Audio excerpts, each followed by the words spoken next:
Welkom by die tafel. Kom skuif weer jou stoel nader. Laat die gejaag van die dag vir 'n oomblik stil word.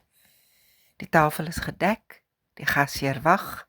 Vandag skuif ons verby die gemaklike gedagte dat God se tafel net bedoel is vir mense wat soos ons lyk, dink en voel. Ons almal het immers 'n natuurlike neiging om subtiele grense te trek.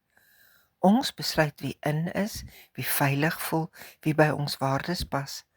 Maar in Handelinge gebeur iets wat selfs vir die apostel Petrus tot in sy fondamente geskud het. God wys vir hom dat sy tafel veel groter is as wat hy ooit sou kon droom. Die mense wat Petrus as buite beskou het, was immers nooit buite God se hart nie. Vandag ontdek ons 'n bevrydende waarheid. Die kerk is nie die eienaar van die tafel nie. Ons is self maar net genooide gaste. En die gaste hou daarvan om aanhoudend nuwe stoele by te voeg.